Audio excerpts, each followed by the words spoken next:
गजाननं भूतगणादिसेवितं कपित्थजम्बूफलचारुभक्षणम् उमासुतं शोकविनाशकारकं नमामि विघ्नेश्वरपादपङ्कजम् त्रिवेणीं माधवं सोमं भरद्वाजं च वासुकीं वन्दे अक्षयवटं शेषं प्रयागं तीर्थनायकम् वादतोषितविश्वेशं धर्ममार्गप्रवर्तकं वन्दे हरिहरानन्दं करपात्रं जगद्गुरुं शङ्करं शङ्कराचार्यं केशवं बादरायणं सूत्रभाष्यकृतौ वन्दे भगवन्तौ पुनः पुनः। श्री राम जय जय राम,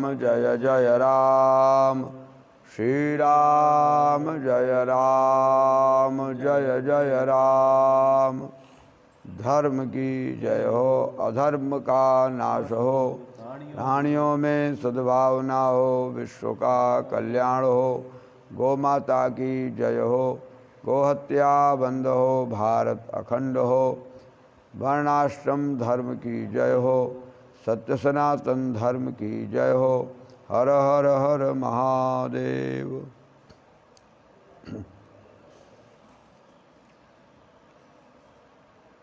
नमः परमहंस स्वादित चरण कमल चिन्मकरंदाय भक्तजनमानस निवासाय श्रीमद् परमहंसाय श्री सच्चिदानंदाय परम धाम नमामि तत्।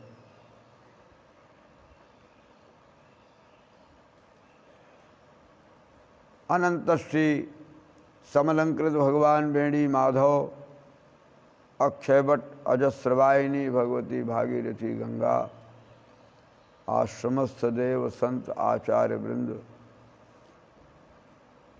स्वजन धर्मानुरागी सज्जनों,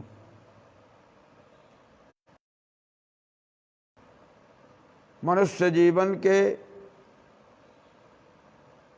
चरमोत्कर्ष लक्ष्य की प्राप्ति के लिए विविध आयोजनों का उपक्रम शास्त्रों, संतों, महर्षियों, विद्वज्जनों, आचार्यों, गुरुजनों के माध्यम से प्राप्त होता है।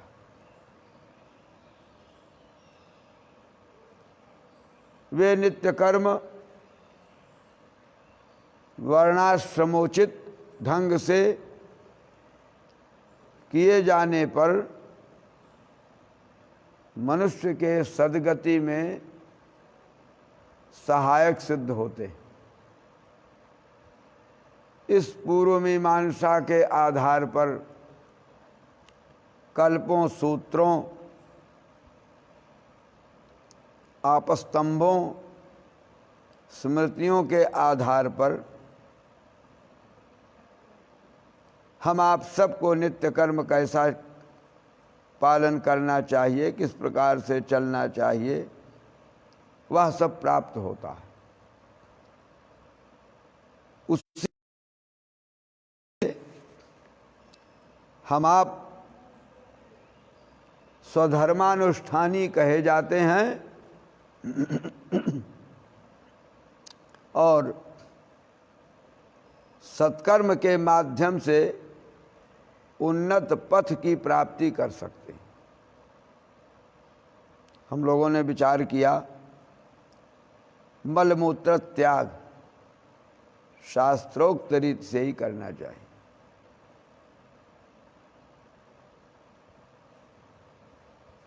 गांधर्व हैं, पिशाच हैं, राक्षस हैं, देव हैं,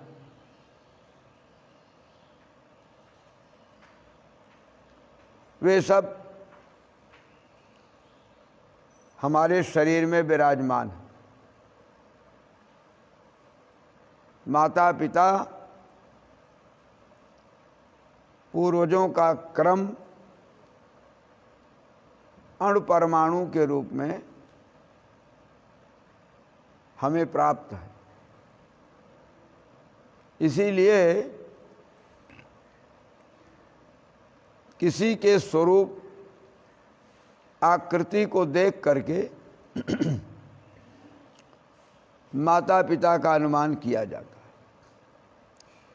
पिता की अनुकृति से पुत्र की पहचान हो जाती है, कभी कभी पुत्र की अनुकृति से पिता की पहचान हो जाती है। महर्षियों का निर्देश है 7 जन्मों तक शुक्राणु बल देता है, ऊर्जा देता है, 7 पीढ़ियों तक उसका प्रभाव रहता है। तो हम उन शास्त्रों की मर्यादाओं का अनुपालन करने के लिए प्रवृत्ति लाते हैं, तो उन 7 पीढ़ियों के पुरखों पूर्वजों का आशीर्वचन, उनका बल, उनकी प्रेरणा, मनोवैज्ञानिक निर्देश प्राप्त होता है। इसलिए वे पूर्वज भी हमारे प्रशस्त शासक हैं, जिनके द्वारा हम सत्कर्मों का अनुष्ठान करते हैं। इसलिए उन पूर्वजों के प्रति भी आभार व्यक्त करते हुए चलते रहना चाहिए। उन्हीं की कृपा से शरीर प्राप्त हुआ, उन्हीं के आशीर्वचन से मन बुद्धि चित्त अहंकार प्रज्ञा पंचायतन कई जन्मों के पुण्य से प्राप्त हुआ। तो इसलिए प्रत्येक आयामों पर हम सबको विचार करते रहना चाहिए। मलमूत्र त्याग हो गया, शुद्धि हो गई, आँखों में छोटे छोटे रोग आने की संभावना रहती है। नेत्र की सफाई बहुत आवश्यक, दांत की सफाई बहुत आवश्यक है, कान की सफाई बहुत आवश्यक। तो इन स्थानों को शुद्ध जल से परिमार्जित करना चाहिए। इन स्थानों को अभिषिक्त कर ले, जल से मार्जन कर ले। और कानों में तो जल डालने से कान के पर्दे के हानि का भाव, हानि होने की संभावना, इसलिए बाहर से जल लगाकर अंगुलियों से कान को साफ कर ले, नाक को साफ कर ले। नाक में नेति का विधान है। यदि नेति आती है, एक नाक से जल लेकर दूसरे नाक से निकाल दिया, दूसरे से जल डालकर पुनः उस नाक से निकाल दिया, दोनों नाक से जल डालकर निकाल लिया, तो नाक की सफाई हो जाती है। जल से नाक इतना ही जल खींचे, जल का शोषण करे, जिससे मस्तिष्क में उसका दुष्प्रभाव न पड़े। इसलिए धीरे धीरे जल खींचकर धीरे धीरे निकाल दो। और नेति का अभ्यास है तो जल नेति, सूत्र नेति, उनसे भी नाक की सफाई हो जाती। कान की सफाई, नाक की सफाई, नेत्र की सफाई। नेत्र में जो रोहे छोटे छोटे रोहों की भांति रहते हैं, वे आँख की पवित्रता, आँख की शुद्धता पर बल देते हैं। और जल डालने से वे में जो मल है उसको किनारे कर देते हैं। कल बलाने पर हम लोग कीचड़ कहते हैं, आँख का कीचड़ निकाल कर बाहर कर देते हैं। आँख में जल का छापा देने से आँख में ताजगी, ऊर्जा, नवीनता आती है। तो आँख की सफाई कर ले। और मुख्य रूप से प्रत्येक रोग की सफाई स्नान से होगी, तो दांत की सफाई बहुत आवश्यक है। दांत की सफाई में ध्यान रहे मसूड़ों पर जोर न पड़े। वे मसूड़े जिनमें दांत फिट है, उन मांसपिंडों पर जोर नहीं लगाना चाहिए। इसीलिए दतवन का बड़ा महत्व है। वनस्पतियों की दतवन से ही दांत की सफाई करनी चाहिए, दंत शोधन करना चाहिए। महर्षियों ने प्रार्थना किया तो कहते हैं, कात्यायन सूत्र का वचन है, आयुर्बलम यशो वर्चा प्रजा पशु पशूनि च ब्रह्म प्रज्ञाम च मेधाम च तो नो देहि वनस्पते। देखिए, आयुर्बल, यश बल, तेज बल, प्रकृष्ट, संतति बल, उन्नति बल, पशु बल और वसूनी कहते हैं धन बल, ब्रह्म प्रज्ञा बल और मेधा बल, इतना बल दतवन से प्राप्त होता है। शौच से हम लोग पवित्र हो जाते हैं। उस पवित्रता से वे देवता जो हमारे शरीर में विराजमान हैं, वे सब अति प्रसन्न होते हैं। उस शुद्धि से वे देवता अति प्रसन्न होते हैं। कल हमने चर्चा की थी कि शौच जाते समय वो मंत्र पढ़ ले। जो देवता हैं, असुर हैं, सुर हैं, गांधर्व हैं, यक्ष हैं, किन्नर हैं, ऋषींद्र मुनीन्द्र हैं, वे लोग इस समय हमसे दूर हट जाएं, क्योंकि मल मोचन करने जा रहा। तो इस दृष्टि से वे देवता दतवन के समय सब आ जाते हैं, फिर पुनः शरीर में प्रविष्ट हो जाते हैं, आयु बढ़ाते हैं, बल देते हैं, यश देते हैं, ऊर्जा देते हैं, संतान लाभ भी वही देते हैं। पशुओं में भी ऊर्जा शक्ति, पशुओं की भी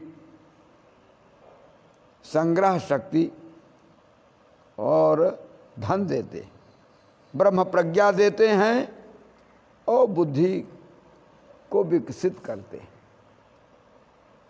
ये दांतों में दतुमन करने से इतना लाभ होता है।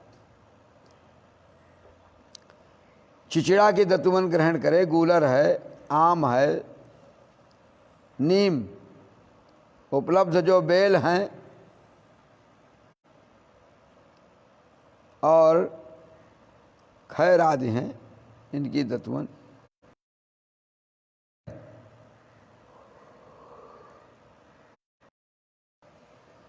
दूध वाले जो वनस्पतियां हैं, दूध जिनमें निकलता है,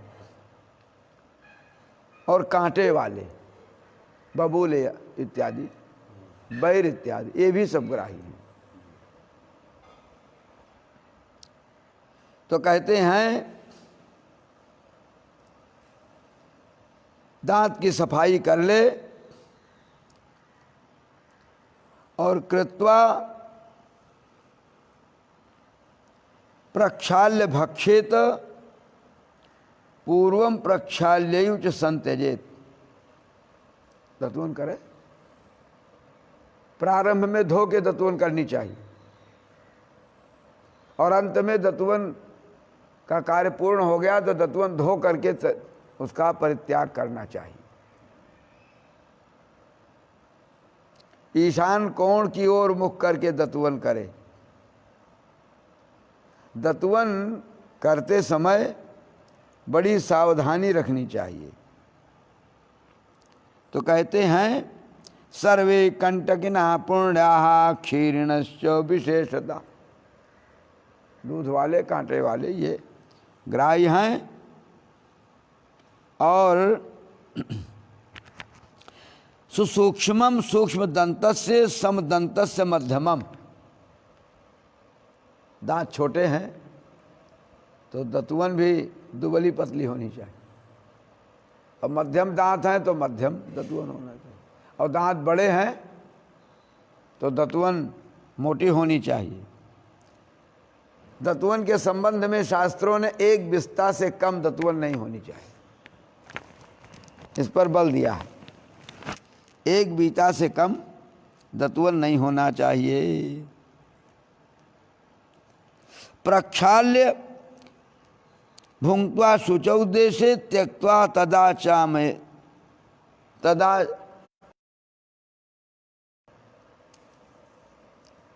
दतवन कर ले, शुद्ध स्थान पर ही दतवन को, बहुत गंदगी में न फेंके, धो करके। यद्यपि वो गंदगी हो ही जाती है, उसमें दूर डाल दे। शान कोण की ओर मुख करके पूर्वाभिमुख होकर दतवन करे। आंख मुंह धो करके भगवान सूर्य को प्रणाम कर ले मन से। आप आयुर्बल के देवता हैं, आप प्रसविता हैं, प्रकाश देने वाले हैं, जीवन को कृतार्थ कर देते हैं, आपको प्रणाम। तो इस प्रकार से दतवन का बड़ा महत्व है। अनेक प्रश्न हैं इस संबंध में। पहली बात तो लसोड़ा है, पलाश है, कपास, नील, कुशा, काश, इनकी दतवन नहीं करनी चाहिए, निषिद्ध दतवन। और अब दतवन के लिए विहित दिनों का भी वर्णन, तिथियों का भी वर्णन किया गया है। प्रतिपदा को, षष्ठी को, सप्तमी को, संक्रांति को, अमावस्या को, पूर्णमासी को, व्यतिपात को, भद्रा में दतवन नहीं करना चाहिए। दांत की सफाई परमावश्यक है, दतवन का निषेध भी है। तो फिर दांत की सफाई कैसे हो? इसके लिए लवंग, बादाम के छिलके कूट कपड़ छान करके अथवा जला के उनकी राख से,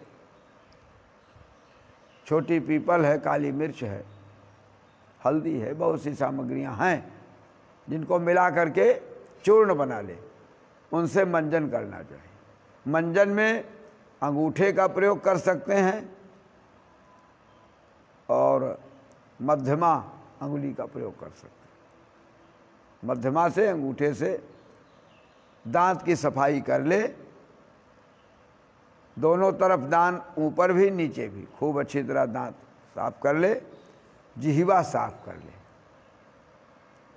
दतवन बड़ी होने से जिह्वा की सफाई में, फेफड़ों में जो धौंकनी है, धौंकनी से रक्त की वृद्धि और उसके जो मल हैं वे कफ बनकर बाहर आते हैं और जिह्वा पर जमा हो जाते हैं। तो उन कफ की प्रकृति को निकाल देना आवश्यक है, फिर वो भीतर न जाएं, क्योंकि वो निषिद्ध हैं, वो कार्बन की तरह से बाहर हो गए, उनको हटा देना चाहिए। और इस प्रकार से माताएं हैं, रजावृत्ति में हैं, सूतक में हैं, जनना शौच, मरना शौच, इनमें दतवन का प्रयोग न करें, मंजन करें।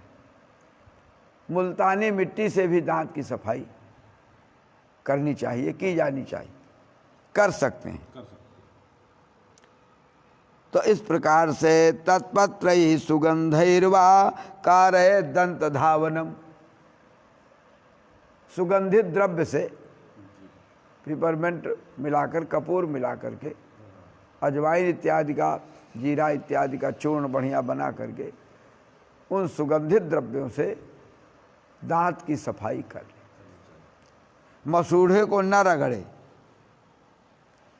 तो जिन दिनों में दंतमंजन निषिद्ध है उन दिनों में मंजन का प्रयोग करना चाहिए। मंजन से दांत की शुद्धि कर ले। अच्छा कुछ नहीं मिलता तो जल से ही दांत की सफाई कर ले। पत्ते से दांत की सफाई की जा सकती है। नीम के पत्ते से, नींबू के पत्ते से, नीम के पत्ते से रगड़ करके, अशोक के पत्ते से रगड़ करके दांत की सफाई, आम के पत्ते से दांत की सफाई कर ले। सफाई आवश्यक है। जिह्वा की सफाई, दांत की सफाई, ये दोनों कर ले। इनका उल्लंघन न करे, क्योंकि दांत का संबंध स्वास्थ्य से है। जैसे हम लोगों ने पीछे बात सुनी कि दांतों को शौच के समय अच्छी तरह मिला करके दबा करके रखना चाहिए, और शौच के समय, और वे दबे रहेंगे तो किसी प्रकार का कोई रोग, पाइल्स इत्यादि का, बवासीर आदि का रोग नहीं होगा। मल मूत्र त्याग में कैसे पता चले कि हम मल मूत्र त्याग की सफाई शुद्ध, तो मूत्र के पहले तब जान लेना चाहिए कि हम शुद्ध हैं। मूत्र के पहले मल पहले निकल पड़े, मूत्र बाद में निकले, तब जान लेना चाहिए कि हम भीतर से पेट की सफाई भी हमारी ठीक है। प्रॉपर चेक करने का फार्मूला है। हाँ, जानकारी के लिए हम शुद्ध हैं, हमारे पेट भी शुद्ध हैं। हठ योगियों में तो धोती का प्रयोग करते हैं पेट की शुद्धि के लिए। नाक की सफाई के लिए जैसे नेति का प्रयोग करते हैं, आंतों की सफाई के लिए नवली का प्रयोग करते हैं, ऐसे ही धोती के प्रयोग से जिह्वा की सफाई के लिए खेचरी का प्रयोग करते हैं। हठ योग में शुद्धि का बड़ा ध्यान दिया गया। तो इस प्रकार से दांतों की सफाई, जिह्वा की सफाई, मुख की सफाई करनी चाहिए। 16 बार कुल्ला करने से मुख की सफाई हो जाती है। 16 बार कुल्ला करें, दांत की सफाई करें। शौच के बाद भी कुल्ला करने का यही विधान है। इन दोनों विधियों का पालन करके मुख, दांत, नेत्र, कान, नाक, जैसे शौचाचार में मलमूत्र की सफाई में उन अंगों का कहा गया, उसी प्रकार से इन अंगों का भी ध्यान करें। अब शरीर में जो 1 करोड़ रोएं का वर्णन है, 72,000 नाड़ियाँ हैं, तो इन सब की भी सफाई के लिए स्नान की विधि है, जिसका वर्णन हम लोग कल करेंगे। स्नान की विधि का पालन कल करेंगे। स्नान के पहले क्षौर की विधि है, उस पर भी प्रकाश डाला जाएगा। तो कल हम लोग इन विषयों का परिमार्जन